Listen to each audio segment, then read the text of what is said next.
പ്രിയ ദേശനിവാസികളെ, നമ്മൾ കേട്ട പാട്ട് പോലെ നോക്ക്, പിന്നെ ഈ ഭൂമിയിലെ ജീവിതം നമ്മുടെ ഒരു ദിവസം തീരും. അത് നമുക്കറിയാവുന്ന കാര്യമാണ്, ആരും പറഞ്ഞു തരേണ്ട കാര്യമില്ല. നമുക്കൊത്തിരി തത്വജ്ഞാനികൾ വന്നിട്ട് പറഞ്ഞു, ജനിച്ചാൽ നമ്മൾ മരിച്ചു പോകുമെന്നൊരു തത്വജ്ഞാനം പറഞ്ഞു. അത് നമുക്കറിയുള്ള കാര്യവുമാണ്. അപ്പോൾ ഒരു മനുഷ്യന്റെ ജീവിതത്തിൽ എപ്പോഴും ഉറപ്പും ഉള്ള ഒരു കാര്യം എത്രയേ ഉള്ളൂ, നമ്മൾ ജനിച്ചത് കൊണ്ട് മരിക്കും. നാളെ എന്തായി തീരുമെന്ന് നമുക്കറിയത്തില്ല. ഇന്ന് എന്ത് ഈ ബാക്കിയുള്ള സമയം എന്ത് നടക്കുമെന്ന് നമുക്കറിയത്തില്ല. അതെല്ലാം നമുക്ക് അജ്ഞാതയല്ല, അതെല്ലാം നമ്മുടെ അറിവിനും അപ്പുറത്തേക്ക് മറിഞ്ഞു കിടക്കുന്നു. എന്നാൽ എല്ലാ മനുഷ്യർക്കും അറിയാവുന്ന ഒരു കാര്യമുണ്ട്, ഒരിക്കൽ ജനിച്ചാൽ പിന്നെ നമ്മൾ മരിച്ചേ പറ്റുമെന്ന്. പ്രിയപ്പെട്ട, ഇങ്ങനെയുള്ള തത്വജ്ഞാനം പറഞ്ഞ് പലരും നമ്മളെ വഞ്ചിച്ചിട്ടുണ്ട്. ഞാൻ ചോദിക്കട്ടെ, ജനിച്ചാൽ മരിക്കുമെന്നുള്ള കാര്യം ആരെങ്കിലും നമ്മളെ പഠിപ്പിക്കേണ്ട കാര്യമുണ്ടോ? ഇല്ലല്ലോ. പ്രിയപ്പെട്ട, അത് നമ്മുടെ വീട്ടിലെ വളർത്തു പൂച്ചകൾക്ക് അറിയാമല്ലോ. ഒരു പൂച്ച ഒരു പട്ടിയെ കണ്ടാൽ ഓടിപ്പോകുന്നതിന്റെ കാര്യം എന്താണ്? അതിനറിയാം അതിനൊരു മരണമുണ്ട്.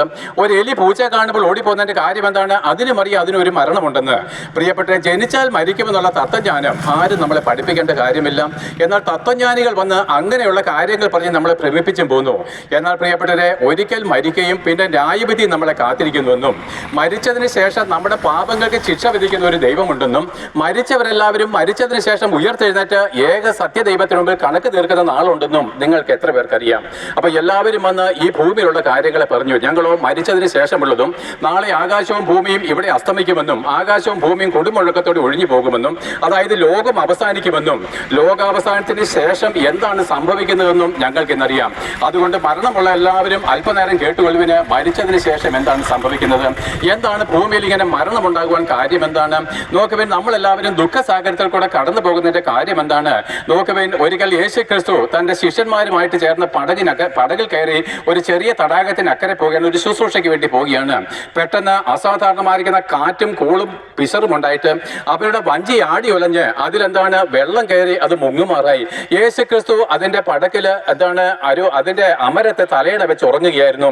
അവരിതൊന്നും ശ്രദ്ധിച്ചില്ല, നല്ല ഉറക്കമായിരുന്നു. ഏത് നിമിഷവും പടക് മുങ്ങിപ്പോകുമെന്നുള്ള അനുഭവത്തിലേക്ക് വന്നപ്പോൾ ശിഷ്യന്മാർ ഭയപ്പെട്ടു പോയി. അവർ യേശു ക്രിസ്തുവിനെ ഉണർത്തിയിട്ട് ചോദിച്ചു, ഗുരു, ഞങ്ങൾ നശിച്ചു പോകുന്നതിൽ നിനക്ക് വിചാരമില്ലയോ? എന്താണ് ചോദിച്ചത്? ഞങ്ങൾ നശിച്ചു പോകുന്നതിൽ നിനക്ക് വിചാരമില്ലയോ?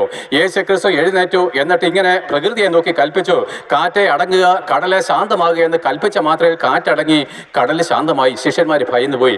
കാറ്റും കടലും കൂടെ ഇവനെ അനുസരിക്കുന്നുവല്ലോ, ഇവൻ ആർ? പ്രിയപ്പെട്ട, ഞങ്ങൾ പ്രസംഗിക്കുന്ന യേശു ക്രിസ്തു ആർ? ആകാശവും ഭൂമിയും അവന്റെ വാക്കുകൾക്ക് മുമ്പിൽ കീഴടങ്ങി പോകുന്നു. അവൻ സർവ്വശക്തിയുള്ള ദൈവവും ആകാശത്തെയും ഭൂമിയെ സൃഷ്ടിച്ചവനും അവൻ നമ്മുടെ പാപം പോക്കി നമ്മളെ ശുദ്ധീകരിച്ച് ദൈവത്തിന്റെ മക്കളും വിശുദ്ധരുമാക്കി തീർക്കേണ്ടതിന് 2000 വർഷങ്ങൾക്ക് മുമ്പ് സ്വർഗം വിട്ട് ഒരു മനുഷ്യനായിട്ട് ഭൂമിയിലേക്ക് ഇറങ്ങി വന്ന് നമ്മുടെ പാപത്തിന് പരിഹാര ബലിയായിട്ട് മരിച്ച് അടക്കപ്പെട്ട് മരണത്തെ ജയിച്ച് ഉയർത്തെഴുന്നേറ്റ്, പ്രിയപ്പെട്ട, നിങ്ങൾ വിശ്വസിച്ചാലും അംഗീകരിച്ചാലും ഇല്ലെങ്കിലും യേശു ക്രിസ്തു മടങ്ങി വരുവാനുള്ള സമയമായിരിക്കുന്നു. സകല ഭൂരാജാക്കന്മാരുടെ മേലും രാജത്വമുള്ളവൻ, സകല ഭൂരാജാക്കന്മാരുടെ മേലും കർത്തൃത്വമുള്ളവൻ. അവൻ പറയുന്നു, എന്നാണ് സകല മുഴങ്കാലും എന്റെ മുമ്പിൽ മടങ്ങും, സകല നാവും യേശുക്രിസ്തു കർത്താവെന്ന് പിതാവായ ദൈവത്തിന്റെ മഹത്വത്തിനായിട്ട് ഏറ്റു പറയുന്ന ആ യേശുക്രിസ്തുവിന്റെ പ്രത്യക്ഷതയിൽ നിങ്ങൾ നശിച്ചു പോകാതിരിക്കേണ്ടതിന്. കാരണം എന്താണ്? നാം രക്ഷിക്കപ്പെടുവാൻ ആകാശത്തിന്റെ കീഴിൽ മനുഷ്യരുടെ ഇടയിൽ ഈ യേശുക്രിസ്തുവിന്റെ നാമമല്ലാതെ മറ്റൊരു നാമവും ഇല്ലാത്തത് കൊണ്ട് നാം അന്ന് നശിച്ചു പോകാതിരിക്കേണ്ടതിന് ഞങ്ങൾ സുവിശേഷം പറയുന്നു. ആകയാൽ അപ്പന്മാരെ നിങ്ങളുടെ മക്കളെ നിങ്ങൾ സ്നേഹിക്കുന്നുവോ? അമ്മമാരെ നിങ്ങളുടെ കുഞ്ഞുങ്ങളെ നിങ്ങൾ സ്നേഹിക്കുന്നുവോ? എല്ലാ മതത്തിന്റെയും ക്രിസ്തീയ മത പുരോഹിതന്മാരുൾപ്പെടെ പുരോഹിതന്മാരോട് ഞങ്ങൾ ചോദിക്കുന്നു, നിങ്ങൾ സേവിച്ച് വരുന്ന ജനങ്ങളോട് അല്പമെങ്കിലും നിങ്ങൾക്ക് കരുണയുണ്ടോ? പ്രിയപ്പെട്ടവരെ, ഉണ്ടെങ്കിൽ ഞങ്ങളുടെ വാക്കുകൾ കേട്ടുകൊള്ളുവിൻ. നിങ്ങൾ അറിയുന്നതിനപ്പുറമാണ് നമ്മുടെ മുമ്പിലുള്ള ന്യായവിധി.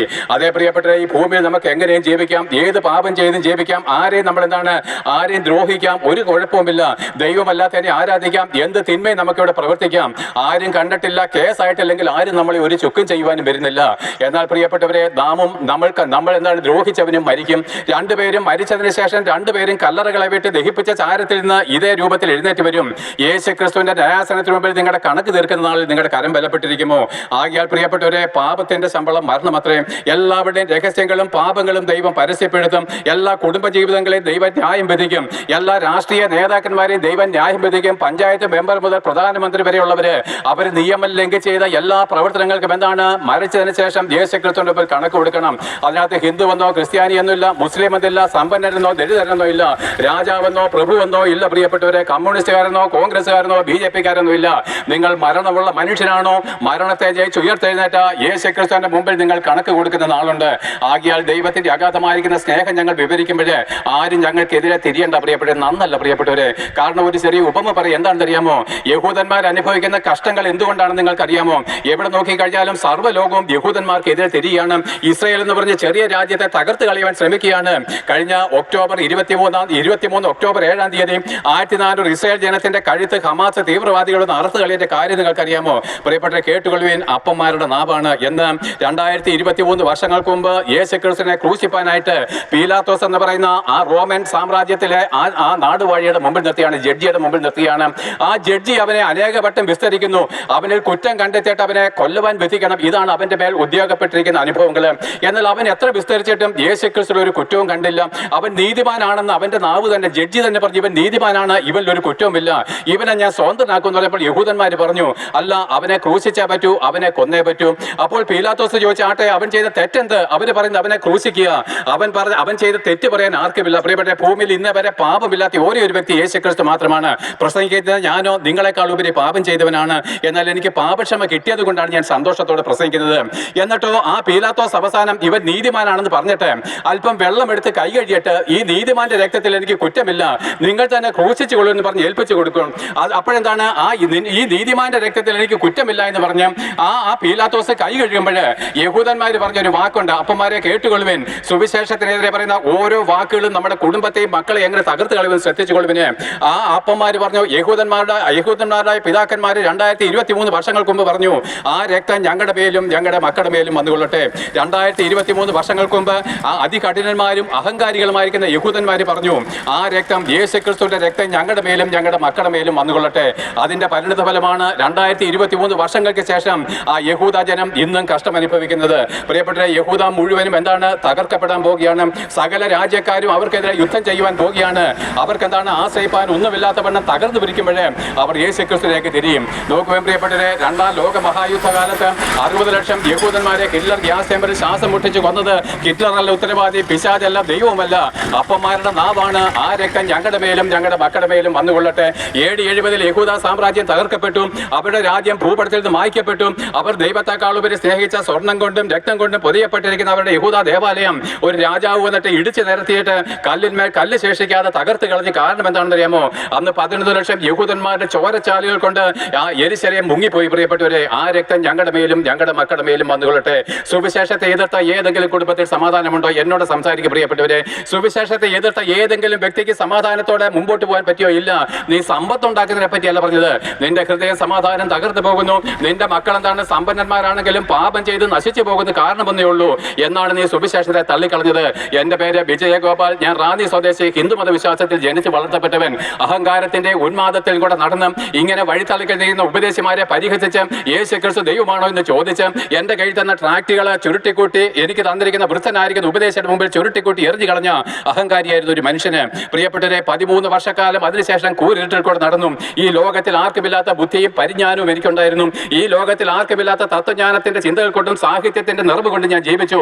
എന്നാൽ ജീവിതത്തിൽ ഒരു ദിവസം പോലും സമാധാനമോ സന്തോഷമോ കണ്ടെത്താതെ ഇന്നേക്ക് 23 വർഷങ്ങൾക്ക് മുമ്പ് ഞാൻ ആത്മഹത്യ തെരഞ്ഞെടുത്തു. ഒരു സന്ധ്യാസമയത്ത് ഞാൻ ആത്മഹത്യ തെരഞ്ഞെടുത്തു. അന്ന് രാത്രികാലം ഏതാനും മണിക്കൂറുകൾക്കകം ഒരു തുണ്ട് കയറിൽ എന്റെ ജീവനെ ഒടുക്കിക്കളയാൻ ശ്രമിച്ചപ്പോഴേ എന്റെ ഭാര്യ എന്റെ കൂടെയുണ്ട്, എന്റെ മകൻ എന്റെ കൂടെയുണ്ട്. എൻ്റെ ഭാര്യയോ എൻ്റെ കുഞ്ഞോ എൻ്റെ ആത്മഹത്യയെ പറ്റി അറിഞ്ഞില്ല. അവൻ്റെ അപ്പൻ എന്ന് രാത്രികാലം മരിക്കുമെന്ന് എൻ്റെ മകൻ അറിഞ്ഞില്ല.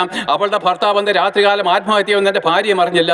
എന്നാൽ കിലോമീറ്റർ അകലെ നിന്ന് ഞാൻ പരിഹസിച്ച ഒരു ഉപദേശി യേശുക്രിസ്തു ദൈവമാണോ എന്ന് അവൻ്റെ മുഖത്ത് നോക്കി ചോദിച്ച അതേ വ്യക്തി എൻ്റെ വീട്ടിലേക്ക് കഷ്ടസമയത്ത് കടന്നു വരികയാണ്. എന്നിട്ട് എന്നോട് ചോദിച്ചു, വിജയ, നീ പുറമേ സന്തോഷവാനാണെങ്കിലും നിന്റെ ഉള്ളം മരിച്ചാൽ മതി എന്നായിട്ടില്ലയോ? ഞാൻ പറഞ്ഞു, മരിപ്പാൻ തീരുമാനിച്ചിരിക്കുന്നു. അദ്ദേഹം പറഞ്ഞു, എനിക്ക് നിന്നോട് സംസാരിക്കണം. ഞാൻ പറഞ്ഞു, ആട്ട് സംസാരിച്ചോ, ഏതായാലും മരിക്കാൻ പോയില്ലയോ, ഇയാൾ എന്താ പറയുന്നതെന്ന് കേൾക്കാം. അങ്ങനെ പ്രിയപ്പെട്ടവരെ, ആ മനുഷ്യന്റെ വീട്ടിലേക്ക് ഞാൻ കടന്നു പോവുകയാണ്. അദ്ദേഹം അന്ന് 2002 ഡിസംബർ 27 ആ സന്ധ്യാസമയത്ത് നിലാവുദിച്ച് ഉയർന്ന ആ മനോഹരമായിരിക്കുന്ന സന്ധ്യാസമയത്ത് അദ്ദേഹത്തിന്റെ മുറ്റത്തുള്ള സിമന്റ് ബെഞ്ചിൽ ഞാനും അദ്ദേഹം കൂടെ ഇരുന്നു. അദ്ദേഹം നിരവധിയായിരിക്കുന്ന ആശ്വാസ വാക്കുകളെ പറഞ്ഞ് എനിക്ക് ആശ്വാസം കൈക്കൊള്ളുവാൻ മനസ്സില്ല.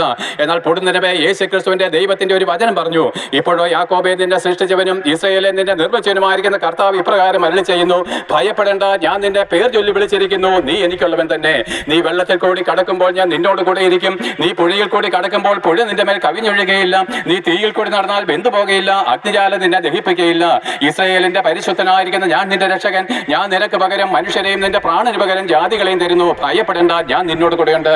എന്റെ ജീവിതത്തിൽ ആദ്യമായിട്ടാണ് ഭയപ്പെടേണ്ട എന്നുള്ള വാക്ക് കേട്ടത്. അന്നേ വരെ എന്റെ ആരാധനാ വിഷയങ്ങൾ എന്നെ ഭയപ്പെടുത്തി. ലോകത്തിലെ സകല മനുഷ്യരും എന്നെ ഭയപ്പെടുത്തി. എന്നെ ഊമനെന്നാണ് എല്ലാവരും വിളിച്ചിരുന്നത്. ആരോടും മിണ്ടാട്ടമില്ലാതെ ശാന്തമായിട്ട് ഏതെങ്കിലും എന്താണ് മന്ദമാരുതം പോകുന്ന പോലെ ശാന്തമായിട്ട് കടന്നു പോകുന്നവന്, മനുഷ്യരുടെ മുമ്പിൽ പ്രത്യക്ഷപ്പെടുവാൻ കഴിയാത്തവണ്ണം അധോമുഖിയായിരുന്ന ഒരു മനുഷ്യന് അന്ന് എന്റെ ഹൃദയം തെളിഞ്ഞു. പ്രിയപ്പെട്ടവരെ, എന്നെ സ്നേഹിക്കുന്ന ഒരു ദൈവം സ്വർഗത്തിലെന്നുള്ള അറിവ്, എന്റെ പാപം പോക്കി എന്നെ ശുദ്ധീകരിക്കുവാൻ ശക്തിയുള്ള രക്തമുണ്ടെന്നുള്ള അറിവ് എന്നെ എന്താണ് ഊർജ്ജസ്വലനാക്കി തീർത്തു. അന്ന് രാത്രികാലം ഞാൻ മാനസാന്തരപ്പെട്ടു. എന്റെ ജീവിതം ഞാൻ യേശു ക്രിസ്തുവിന് വേണ്ടി സമർപ്പിച്ചു. ആദ്യമായിട്ട് എന്റെ നാവിൽ നിന്ന് വാക്കെന്താണെന്നറിയാമോ? എന്റെ കർത്താവേ, എത്രയോ മുമ്പേ നിന്നെ അറിഞ്ഞിരുന്നെങ്കിൽ, പണ്ടേ നിന്നെ ഞാൻ അറിഞ്ഞിരുന്നെങ്കിൽ ഇത്രമാത്രം കഷ്ടങ്ങൾ കൂടെ, ഇത്രമാത്രം പാപത്തിൽ കൂടെ ഞാൻ കടന്നു പോകുമായിരുന്നില്ല. ആകയാൽ പ്രിയപ്പെട്ടവരെ, 34-ാമത്തെ വയസ്സിലെങ്കിലും യേശു ക്രിസ്തുവിനെ അറിയാൻ എനിക്ക് ഭാഗ്യം കിട്ടി. അതുകൊണ്ട് ഇന്ന് അമേരിക്കൻ പ്രസിഡന്റിനെക്കാളും ഉന്നതനായിരിക്കുന്ന അനുഭവത്തിൽ ഞാൻ നിൽക്കുന്നു. അതെ, അവരൊക്കെ മരിച്ച ഒരു പക്ഷേ നരകത്തിലേക്കായിരിക്കാൻ പോകുന്നത്. എന്നാൽ ഇന്ന് മരിച്ചാലോ, യേശു ക്രിസ്തു മടങ്ങി വന്നാലോ, സുവിശേഷ നിമിത്തം കൊന്നാലോ, പ്രിയപ്പെട്ടവരെ, ഞങ്ങൾക്കൊരു പ്രത്യാശയുണ്ട്. ഈ ദ്രവിച്ചു പോകുന്ന ശരീരത്തെ മാറ്റി തേജസ്സും തിളക്കമേറിയതുമായിരിക്കുന്ന ഒരു പുതിയ ശരീരം തന്ന് 1000 വർഷം ഞങ്ങൾ ഭൂമിയിൽ യേശു ക്രിസ്തുവിനോട് വാഴുകയും 1000 ആണ്ടിന് ശേഷം ലോകം അവസാനിക്കുമ്പോൾ സ്വർഗത്തിലേക്ക് ഞങ്ങൾ ചിറക് വിരിച്ച് പറന്നു പോവുകയും ഞങ്ങൾ മരണത്തെ ജയിച്ചിരിക്കുന്നു. ഞങ്ങൾ പിശാചിനെ ജയിച്ചിരിക്കുന്നു. ഞങ്ങൾ മരണത്തെ ജയിച്ചിരിക്കുന്നു. പ്രിയപ്പെട്ടവരെ, മരണമേ നിന്റെ ജയം എവിടെ? മരണമേ നിന്റെ വിഷമുള്ള എവിടെ? ചോദിപ്പാണ്ടാക്കവണ്ണം, മരണത്തെ വെല്ലുവിളിപ്പാണ്ടാക്കവണ്ണം, മരണത്തെ ജയിച്ചുയർത്തെഴുന്നേറ്റ യേശു ക്രിസ്തുവിന്റെ നാമത്തിൽ ഞങ്ങൾ ജയം കുറിച്ചിരിക്കുന്നു. ആകയാൽ എല്ലാവരും കേട്ടുകൊള്ളുവേൻ, യേശു ക്രിസ്തു ആരാണ്? ഇന്നേക്ക് 2000 വർഷങ്ങൾക്ക് മുമ്പ് ഭൂമിയുടെ മധ്യഭാഗമായിരിക്കുന്ന യെരുശലേമിലെ ആ ഗോൽഗോഥ മലമുകളില് ആകാശത്തിനും ഭൂമിക്കും മധ്യേ, ദൈവത്തിനും മനുഷ്യർക്കും ഇടയിൽ നിന്നുകൊണ്ട് 2 കള്ളന്മാരുടെ മധ്യേ മൂന്നാണിമേൽ നട്ടുച്ചെവിയിൽ അവൻ തൂങ്ങിക്കിടക്കേണ്ടി വന്നു. 2 കള്ളന്മാരുടെ മധ്യേ നിലവിളിയോടുകൂടെ, എന്റെ ദൈവമേ, നീ എന്നെ കൈവിട്ടത് എന്തെന്ന് നിലവിളിച്ചുകൊണ്ട് അവൻ പ്രാണനെ വിട്ടു. എന്തുകൊണ്ട് അവൻ കഷ്ടം സഹിച്ചെന്ന് നിങ്ങൾക്കറിയാമോ? എന്തുകൊണ്ട് അവൻ ഭരിക്കേണ്ടി വന്നെന്നറിയാമോ? അവൻ ആരാകുന്നു? ഈ ഭൂമിയിൽ മനുഷ്യജാതി ഉണ്ടായിട്ട് 6000 വർഷത്തെ ചരിത്രമേ ഉള്ളൂ. 6000 വർഷങ്ങളായിട്ട് ഈ ഭൂമിയിൽ പ്രസംഗിക്കുന്ന ഒരു വിഷയം യേശു ക്രിസ്തുവിന്റെ ക്രൂശ് മരണമാണ്. അതേ, ലോകത്തിലെ മനുഷ്യനുണ്ടായിട്ട് 6000 വർഷം, ആദ്യത്തെ 4000 വർഷം ഒരുവൻ കടന്നു വന്ന് നമുക്ക് വേണ്ടി ഭരിക്കുമെന്ന് പ്രവാചകന്മാർ മുഖാന്തരം പ്രസംഗിച്ചു പോന്നു. എന്നാൽ 2000 വർഷങ്ങൾക്ക് മുമ്പ് മനുഷ്യജാതിയെ ദൈവം സൃഷ്ടിച്ചതിന് ശേഷം 4000 വർഷങ്ങൾക്ക് ശേഷം യേശു ക്രിസ്തു സ്വർഗം വിട്ട് ഇറങ്ങി വന്ന് നമ്മുടെ ഓരോരുത്തരുടെയും പാപപരിഹാര ബലിയായിട്ട് കാൽവരി ക്രൂശിൽ അറക്കപ്പെട്ടു. കഴിഞ്ഞ 2000 വർഷങ്ങളായിട്ട് സർവ്വഭൂമിയിലും പ്രസംഗിക്കുന്നു, യേശു ക്രിസ്തു നിനക്ക് വേണ്ടി മരിച്ചിരിക്കുന്നു. നിന്റെ പാപപരിഹാര ബലിക്കായിട്ട് അവൻ മരിച്ചിരിക്കുന്നു. ആവട്ടെ, എന്തുകൊണ്ട് ആ ബലിക്ക് ഇത്ര മഹത്വം? 6000 വർഷങ്ങളായിട്ട് ഒരുവന്റെ മരണത്തെ പ്രസംഗിക്കുന്നുവെങ്കിൽ ആ മരണം എത്രയോ ഉന്നതമാണ്. പ്രിയപ്പെട്ടവരെ, എത്രയോ നേതാക്കന്മാരും രാജാക്കന്മാരും പുരോഹിതന്മാരും തത്വജ്ഞാനികളും സാഹിത്യകാരന്മാരും ആ അലക്സാണ്ടറെ പോലുള്ള ചക്രവർത്തിമാരും വന്നു, മരിച്ചു, അടക്കപ്പെട്ടു. അവരെല്ലാം പുഴുവരിച്ച് ദ്രവിച്ച് മണ്ണോട് ചേർന്നെങ്കിൽ ഇതാ ഒരുവൻ മരണത്തെ ജയിച്ച് ഇന്നും ജീവിക്കുന്നവൻ, അവന്റെ നാമത്തെ വിളിച്ചപേക്ഷിക്കുന്ന ഏവനെ സമ്പൂർണ്ണമായിട്ടും രക്ഷിപ്പാൻ കഴിയുന്നുള്ളവൻ. ആകയാൽ പ്രിയപ്പെട്ടവരെ, ഞാൻ നിങ്ങളോട് കാര്യം ചോദിച്ചട്ടെ, പാപം ചെയ്യാത്തവരാരെങ്കിലും ഉണ്ടോ? ഈ ദേശത്ത് നല്ലവരായിട്ട് ആരെങ്കിലും ഉണ്ടോ? രാഷ്ട്രീയ നേതാക്കന്മാർ വന്ന് പ്രസംഗിക്കും, നല്ലവരായിരിക്കും നാട്ടുകാരെ. പക്ഷെ ഞാനിത് പ്രസംഗിക്കത്തില്ല. കാരണം എന്താണ്? യേശു ക്രിസ്തു ലോകത്തിലേക്ക് വന്നത് നീതിമാന്മാരെ തേടിയല്ല, പാപികളെ തേടി എത്രയോ ലോകത്തിലേക്ക് വന്നത്. എല്ലാവരും പാപം ചെയ്ത് ഒരുപോലെ തേജസ് നഷ്ടപ്പെടുത്തിയവരാണ്. പാപികളെ തേടി വന്ന രോഗികൾക്കല്ലയോ വൈദ്യനെ കൊണ്ട് ആവശ്യം? ഞാൻ നീതിമാന്മാരെ തേടിയല്ല, പാപികളെ തേടി എത്രയോ ലോകത്തിലേക്ക് വന്നത്. പ്രിയപ്പെട്ടവരെ, ഇന്നേക്ക് 6000 വർഷങ്ങൾക്ക് മുമ്പ് ദൈവം എന്താണ്? ഒരു മനുഷ്യനെ സൃഷ്ടിച്ചു. ദൈവത്തിന്റെ അതേ രൂപത്തിലും സാദൃശ്യത്തിലും മണ്ണ് കൊണ്ടൊരു മനുഷ്യന്റെ പ്രതിമയുണ്ടാക്കി അതിൽ ജീവശ്വാസം മൂതി അവനെ ജീവനുള്ള മനുഷ്യനായി ഭൂമിയുടെ മധ്യഭാഗമായിരിക്കുന്ന ഏതെൽ നിർത്തി. 6000 വർഷങ്ങൾക്ക് മുമ്പ് ഭൂമി ഒരു രാജ്യമായിരുന്നു. അത് ഖണ്ഡങ്ങളാക്കപ്പെട്ടിരുന്നില്ല. ഒരു സമുദ്രമായിരുന്നു, പല സമുദ്രങ്ങൾ ഉണ്ടായിരുന്നില്ല. 4000 വർഷത്തെ ചരിത്രം മാത്രമേ ഭൂമിയിൽ ഭൂഖണ്ഡങ്ങൾ ഉണ്ടായിട്ടുള്ളൂ. ഭൂമിയിലെ സമുദ്രങ്ങൾ വേർപിരിയപ്പെട്ടിട്ട് 4000 വർഷത്തെ ചരിത്രമേ ഉള്ളൂ. 6000 വർഷങ്ങൾക്ക് മുമ്പ് ഒരു കരയും ഒരു സമുദ്രമായിട്ട് കടന്നു. യേശു ക്രിസ്തു എന്താണ്? വിദേശി ദൈവമാണെന്ന് പറയുന്നവരോടുള്ള ഉത്തരമാണിത്. എന്നാൽ 6000 വർഷങ്ങൾക്ക് മുമ്പ് ഏക ഭൂമിയുടെ ഏക മധ്യസ്ഥനായിരിക്കുന്ന ഏദനില് ദൈവം തന്റെ രൂപത്തിലും സാദൃശ്യത്തിലും മനുഷ്യനെ സൃഷ്ടിച്ചാക്കി. അവൻ പാപമില്ലാത്തവനും ദൈവത്തിന്റെ മകനും വിശുദ്ധനുമായിരുന്നു. അവരിൽ നിന്ന് തന്നെ ദൈവം ഭാര്യയെ സൃഷ്ടിച്ചു കൊടുത്തിട്ട് അനുഗ്രഹിച്ചു, സന്താന പുഷ്ടിയുള്ളവരായിട്ട് ഭൂമി നിറയണം. ആകാശത്തിലെ പർവ്വജാതികളുടെ മേലും സമുദ്രത്തിലെ ജീവജന്തുക്കളുടെ മേലും നിലത്തെഴിയുന്ന എല്ലാ ഉലകജാതികളുടെ മേലും നിങ്ങൾ വാഴണം. അങ്ങനെ അവനെ അനുഗ്രഹിച്ചാക്കിയെങ്കിലും ആ മനുഷ്യനും അവനോട് ദൈവം കൊടുത്ത ഭാര്യയും പാപം ചെയ്ത് അവൻ ദൈവത്തെ തള്ളിക്കളയുകയും അവൻ പാപം ചെയ്ത് ദൈവത്തെ ഉപേക്ഷിക്കുകയും ചെയ്തു. ആ ദൈവത്തെ ഉപേക്ഷിച്ച ആ പാപിയായിരിക്കുന്ന ആ സാത്താന് കീഴടങ്ങിപ്പോയ ആ ഏക പുരുഷന്റെ രക്തത്തിൽ നിന്നാണ് പ്രിയപ്പെട്ടവരെ നമ്മളെല്ലാവരും ജനിച്ചത്. ഈ ഭൂമിയിലെ സകല ജാതി മതസ്ഥരും, ഹിന്ദു ആകട്ടെ, ക്രിസ്ത്യൻ ആകട്ടെ, മുസ്ലിം ആകട്ടെ, ഇന്ത്യക്കാരനാകട്ടെ, പാകിസ്ഥാനികളാകട്ടെ, എല്ലാവരും ജനിച്ചത് ഒരേ ഒരു പുരുഷന്റെ രക്തത്തിൽ നിന്നാണ്. അവൻ പാപം ചെയ്തവനാണ്. അവൻ ദൈവത്തെ തള്ളിക്കളഞ്ഞ് സാത്താന്റെ സന്തതിയായിട്ട് തീർന്നതാണ്. അതുകൊണ്ടാണ് നമ്മളെല്ലാം പാപമുണ്ടെന്ന് പറയുന്നത്. എല്ലാ ജാതി മതസ്ഥരും പാപമോചനത്തിന് വേണ്ടി, പാപപരിഹാരത്തിന് വേണ്ടി, മോക്ഷപ്രാപ്തിക്ക് വേണ്ടി നിരവധിയായിരിക്കുന്ന യാഗങ്ങളും കർമ്മങ്ങളും ബലികളും ആചാരങ്ങളും ജനിച്ച നാൾ മുതൽ നൂറ്റാണ്ടുകളായിട്ട് ചെയ്തിട്ട് വന്നിട്ടും ക്രിസ്തീയ മതവിശ്വാസികളെ, നൂറ്റാണ്ടുകളായിട്ട് നിങ്ങൾ ആചരിച്ച ആചാരങ്ങൾക്കോ അനുഷ്ഠാനങ്ങൾക്കോ, നിങ്ങൾ ചെയ്യുന്ന യാഗങ്ങൾക്കോ ബലികൾക്കോ പെരുന്നാളുകൾക്കോ തിരുനാളുകൾക്കോ ഏതൊന്നെങ്കിലും പാപമോചനം നൽകി തരുവാൻ കഴിഞ്ഞുവോ? ഇല്ല. ഞാനിപ്പോൾ 2-3 കത്തോലിക്കരോട് സംസാരിച്ച് അവർ പറഞ്ഞു പാപമോചനം കിട്ടിയിട്ടില്ല. അയ്യോ, നൂറ്റാണ്ടുകളായിട്ട് നിങ്ങൾ ആചരിച്ചു വന്ന നിങ്ങളുടെ വിശ്വാസത്തിൽ പാപമോചനം നേടുന്നില്ലെങ്കിൽ ഈ 2000 വർഷങ്ങൾക്ക് മുമ്പ് യേശുക്രിസ്തു ക്രൂശിൽ മരിച്ചത് എന്തിന്? ഞാൻ പറഞ്ഞല്ലോ, ഞാൻ ഹിന്ദു മതവിശ്വാസത്തിൽ ജനിച്ചവന്. പ്രിയപ്പെട്ടവരെ, വളരെ ഭക്തിയോടും ഭയത്തോടും കൂടെ എൻ്റെ അമ്മയപ്പന്മാർ കാണിച്ചു തന്ന ആചാരങ്ങളുടെ അനുഷ്ഠനായിട്ട് ഞാനതെല്ലാം ചെയ്തു വന്നവനാണ്. എന്നാലും പ്രിയപ്പെട്ടവരെ, രാഹുകാലത്തിൽ നിന്ന് പോലും രക്ഷ തരുവാൻ അവിടെയും ഒന്നുമില്ല. എൻ്റെ അമ്മാവിനൊരു പൂജാരിയായിരുന്നു, ഒരു കർമ്മിയായിരുന്നു. അദ്ദേഹം മരിച്ചു കഴിഞ്ഞപ്പോൾ അദ്ദേഹത്തിന്റെ ഡെഡ് ബോഡി പെരക്കകത്തുനിന്ന് പുറത്തേക്ക് എടുക്കാൻ നേരം മക്കൾ വിളിച്ചു പറഞ്ഞ് അല്പം കൂടെ കഴിയട്ടെ, എന്തുകൊണ്ട് രാഹുകാലം കഴിഞ്ഞില്ലെന്ന് പറഞ്ഞു. നോക്ക് പ്രിയപ്പെട്ടവരെ, രാഹുകാലത്തിന്റെ മ്ലേച്ഛതയിൽ നിന്ന് പോലും രക്ഷിപ്പാൻ നമ്മുടെ ഒരു മതവിശ്വാസത്തിനും കഴിഞ്ഞിട്ടില്ല. എന്നാൽ നോക്ക് പ്രിയപ്പെട്ടവരെ, കർത്താവായിരിക്കുന്ന യേശുക്രിസ്തുവിലേക്ക് തിരിയുവിന് അവന്റെ രക്തം സകല പാപവും പോക്കി നമ്മളെ ശുദ്ധീകരിക്കും. അങ്ങനെ എല്ലാ മനുഷ്യരും പാപം ചെയ്ത് ഒരുപോലെ നശിച്ചു പോകുമ്പോൾ എന്റെ പ്രിയപ്പെട്ടവരെ, ഞാൻ ചോദിക്കട്ടെ, ദൈവം തന്ന കരുത്തുകൊണ്ട് നീ മറ്റുള്ളവരെ വെല്ലുവിളിക്കുന്നത് എന്ത്? ദൈവം തന്ന സൗന്ദര്യത്തിൽ നീ എന്താണ് ഉന്നത പാപം കാണിച്ച് നശിച്ചു പോകുന്നത്? പ്രിയപ്പെട്ടവരെ, യേശുക്രിസ്തുവിനല്ലാത്ത ഒരു കർത്തവ്യവുമില്ല, യേശുക്രിസ്തു അല്ലാത്ത ഒരു കർത്തൃത്വവും ഭൂമിയിലില്ല. കാരണം എന്താണ്? ഇവനാലത്രേ ലോകം സൃഷ്ടിക്കപ്പെട്ടത്, ക്രിസ്തുവിനാലത്രേ ഭൂമി സൃഷ്ടിക്കപ്പെട്ടത്, ക്രിസ്തുവിനാലത്രേ സൂര്യൻ സൃഷ്ടിക്കപ്പെട്ടത്. എങ്ങനെ തെളിയിക്കാൻ പറ്റും? ആദിയിൽ വചനമുണ്ടായിരുന്നു, വചനം ദൈവത്തോടു കൂടിയായിരുന്നു, വചനം ദൈവമായിരുന്നു. അവൻ ആദിയിൽ ദൈവത്തോടു കൂടിയായിരുന്നു, സകലവും അവൻ മുഖാന്തരം ഉളവായതൊന്നും അവനെ കൂടാതെ ഉളവായതല്ല. നമ്മൾ അനുഭവിക്കുന്ന ഈ ഭൂമി, സൂര്യചന്ദ്ര നക്ഷത്രാദികളും വെള്ളവും വായുവെല്ലാം സൃഷ്ടിച്ചത് ഈ ക്രിസ്തുവിനാലാണ്. അവൻ അനാദികാലം മുതലേ ഉള്ളവൻ, ആകാശവും ഭൂമിയും ഉണ്ടാകുന്നതിന് മുമ്പേ ഉണ്ടായിരുന്നവൻ. അതാണ് അനാദികാലം എന്ന് പറയുന്നത്. സൂര്യനുള്ളപ്പോൾ മുതലാണ്, സൂര്യനെ സൃഷ്ടിക്കപ്പെട്ടപ്പോൾ മുതലാണ് കാലവും സമയമുണ്ടായത്. അതിനു വേണ്ടിയിട്ടത്ര എന്നെ സൃഷ്ടിച്ചത്. എന്നാൽ സൂര്യൻ സൃഷ്ടിക്കപ്പെടുന്നതിന് മുമ്പും ക്രിസ്തു ഉണ്ടായിരുന്നു. നാളെ ലോകം അവസാനിച്ചതിന് ശേഷം ഈ ക്രിസ്തു ഉണ്ട്. അതുകൊണ്ട് അവൻ പറയുന്നു, ഞാൻ ആൽഫയും ഒമേഗയും ആകുന്നു, ഞാൻ ആദ്യനും അന്ത്യനുമാകുന്നു എന്ന് അവൻ തന്നെത്താൻ സാക്ഷ്യപ്പെടുത്തുന്നു. ഞാനല്ലാതെ ഒരു ദൈവമുണ്ടോ എന്ന് അവൻ തന്നെത്താൻ സാക്ഷ്യപ്പെടുത്തുന്നു. എന്നാൽ നോക്ക് പ്രിയപ്പെട്ടവരെ, അങ്ങനെ സകലത്തിനെ സൃഷ്ടിച്ചവൻ മനുഷ്യൻ ചെയ്ത പാപത്തിന്റെ പരിണതഫലമായിട്ട് നമ്മളെല്ലാം നരകാഗ്നിയിലേക്ക് ഒടുങ്ങിപ്പോകുമ്പോൾ ലോകാവസാനത്തിങ്കൽ ദൈവം തന്റെ പുത്രനായിരിക്കുന്ന ക്രിസ്തുവിനെ ഭൂമിയിലേക്ക് നമ്മുടെ പാപമോചനത്തിനായിട്ട് അയച്ചു. യേശുക്രിസ്തുവിന്റെ രക്തത്താൽ മാത്രമേ പാപമോചനമുള്ളൂ. അവൻ മാത്രമേ ഭൂമിയിൽ പാപമില്ലാത്തവനായിട്ട് ജനിച്ചിട്ടുള്ളൂ. നാം എല്ലാവരും ജനിച്ചത് പുരുഷ രക്തത്തിൽ ആയതുകൊണ്ട് നമ്മളെല്ലാവരും എന്താണ്? പാപിയുടെ രക്തത്തിൽ പിറന്നതുകൊണ്ട് പാപികളാണ്. അതിനകത്ത് ഇന്ന ജാതിയൊന്നോ മതമൊന്നുമില്ല, വെളുത്തവരെന്നോ കറുത്തവരെന്നില്ല, ഇന്ന രാജ്യക്കാരെന്നില്ല, ദേശക്കാരെന്നില്ല, ഭാഷക്കാരെന്നില്ല. എല്ലാവരും ഒരുപോലെ ആദമിന്റെ രക്തത്തിൽ ജനിച്ചതുകൊണ്ട് എല്ലാവരും നരകവിധിക്ക് യോഗ്യരാണ്. എന്നാൽ യേശുക്രിസ്തു ഭൂമിയിൽ ജനിച്ചത് പുരുഷ രക്തം കൂടാതെയാണ്. ഈ ഭൂമിയിൽ പാപമില്ലാതെ ജനിച്ച ഒരു വ്യക്തി. കാരണം അവന്റെ രക്തത്തിന് മാത്രമേ നമ്മുടെ പാപത്തിൽ നമ്മളെ വീണ്ടെടുപ്പാൻ കഴിയത്തുള്ളൂ. അങ്ങനെ 2000 വർഷങ്ങൾക്ക് മുമ്പ് ഭൂമിയിലേക്ക് അവൻ പിതാവിന്റെ മടിത്തട്ട് വിട്ട് സ്വർഗത്തിലെ ആരാധകളെ വിട്ട് കോടാനുകോടി ദൂതന്മാരുടെ സേവകളെ വിട്ട് കഴിഞ്ഞ ഒരു മനുഷ്യനായിട്ട് തന്നെത്താൻ താഴ്ത്തി ഇറങ്ങി വരികയും. നമുക്ക് പ്രിയപ്പെട്ടവരെ, ഗോഡ് ഈസ് ലവ്, ദൈവ സ്നേഹമാകുന്നുള്ള വചനം എന്താണെന്ന് അറിയാമോ? യേശുക്രിസ്തുവിന്റെ ക്രൂശീകരണത്തെ പറ്റിയാണ് ഗോഡ് ഈസ് ലവ് എന്നുള്ള വചനം ഉണ്ടായത്. അന്ന് വരെ ഗോഡ് ഈസ് ലവ് എന്നുള്ളൊരു വചനമില്ല പ്രിയപ്പെട്ടവരെ. അവൻ എന്താണ് കടന്നു വന്നത്? ഒരു മനുഷ്യനായിട്ട് കടന്നു വന്ന് 30 വർഷക്കാലം ഒരു മനുഷ്യൻ എങ്ങനെ പാപം കൂടാതെ ജീവിക്കാമെന്ന് നമുക്ക് തെളിയിച്ചു തന്നു. 3.5 വർഷക്കാലം പാലസ്തീന്റെ തെരുവുകളിലേക്ക് ഇറങ്ങി പ്രസംഗിച്ചു. കാലം തികഞ്ഞു, ദൈവരാജ്യം സമീപിച്ചിരിക്കാൻ നിങ്ങൾ മാനസാന്തരപ്പെടുമെന്ന് ഘോഷിച്ചു. അവന്റെ അടുക്കലേക്ക് വന്ന കുഷ്ഠരോഗികൾക്ക് സൗഖ്യം കിട്ടി. അവന്റെ അടുക്കലേക്ക് വന്ന കുരുടന്മാർ കണ്ടു. അവന്റെ അടുക്കലേക്ക് വന്ന ചെകിടന്മാർ കേട്ടു. അവന്റെ അടുക്കലേക്ക് വന്ന മുടന്തന്മാർ നടന്നു. ഇങ്ങനെ അത്ഭുതങ്ങളും അടയാളങ്ങളും വീര്യപ്രവർത്തനങ്ങളും ചെയ്തുകൊണ്ട് താൻ ദൈവപുത്രൻ തെളിയിച്ചെങ്കിലും കഠിനന്മാരെ യഹൂദന്മാർക്ക് അവനെ അംഗീകരിക്കാൻ കഴിഞ്ഞിട്ടില്ല. എന്നാൽ ഞാൻ ആദ്യം പറഞ്ഞതുപോലെ അവസാനം അവനെന്താണ്? അവനെ 1000 വർഷം അവനോട് കൂടെ സിംഹാസനത്തിൽ ഇരിപ്പാനായിട്ട് വിളിച്ച 12 ശിഷ്യന്മാരിൽ ഒരുത്തനായിരിക്കുന്ന യൂദ വെറും 30 വെള്ളിക്കാശിന്റെ ദ്രവ്യാഗ്രഹം കൊണ്ട് അവന്റെ രക്ഷയെ നഷ്ടപ്പെടുത്തിയവൻ. അവൻ യേശുക്രിസ്തുവിനെ ഒറ്റുകൊടുത്തു. അവൻ മതപുരോഹിതന്മാരുടെ കാര്യങ്ങൾ അവനെ ഏൽപ്പിച്ചു കൊടുത്തു. അവൻ വന്നത് ക്രൂശിൽ മരിപ്പാന്. അയ്യോ, പലരും വിചാരിക്കുന്നുണ്ടടാ അവനെ തല്ലിക്കൊന്നിട്ട് അവനെങ്ങനെ നമ്മളെ രക്ഷിക്കുന്ന ദൈവമാകുന്നു. പ്രിയപ്പെട്ട, അവൻ മരിച്ചില്ലെങ്കിൽ നീ മരിക്കണം പ്രിയപ്പെട്ടവരെ. അവൻ മരിച്ചിട്ടില്ലെങ്കിൽ നീ നരകത്തിലേക്ക് പോകും. നിന്റെ പാപത്തിന്റെ ശിക്ഷ ഏൽപ്പാനാണ് അവൻ വന്നത്. ആ ഭയങ്കരമായിരിക്കുന്ന ശിക്ഷയേറ്റത് പണ്ടൊക്കെ ഉണ്ടല്ലോ, അപ്പന്മാർ ഭയങ്കര ക്രോധത്തോടെ മക്കളെ അടിക്കും. കൊച്ചുമക്കളെ എനിക്ക് അടി കിട്ടിയിട്ടുണ്ട്. കുഞ്ഞിലെ 5 വയസ്സും 4 വയസ്സുള്ളപ്പോഴൊക്കെ എന്താണ്, എൻ്റെ അപ്പൻ കോപാധിഷ്ഠമായിട്ട് അല്ലെങ്കിൽ 6 വയസ്സുള്ളപ്പോൾ എന്നെ ഈർക്കൽ കെട്ടി അടിച്ചിട്ടുണ്ട്. അപ്പോഴെന്താണ്, അടി 3 നാളിന് കഴിഞ്ഞപ്പോൾ അമ്മ ഓടി വരും. എന്നിട്ട് പറയും, മോനെ തല്ലല്ലേ എന്ന് പറയും. എന്നാൽ അപ്പൻ്റെ ക്രോധം തീരുവോളം അപ്പൻ അടിക്കും. പക്ഷേ അടി കൊള്ളുന്നത് എൻ്റെ മേലല്ല, എൻ്റെ അമ്മയുടെ മേലാണ്. തെറ്റ് ചെയ്ത് ഞാനാണ്, അടി കൊള്ളുന്നത് എൻ്റെ അമ്മയാണ്. അവണ്ണം പ്രിയപ്പെട്ടവരെ, പാപിയിലായിരിക്കും നമ്മൾക്ക് ഓരോരുത്തർക്കും നരകശിക്ഷ യോഗ്യമാണ്.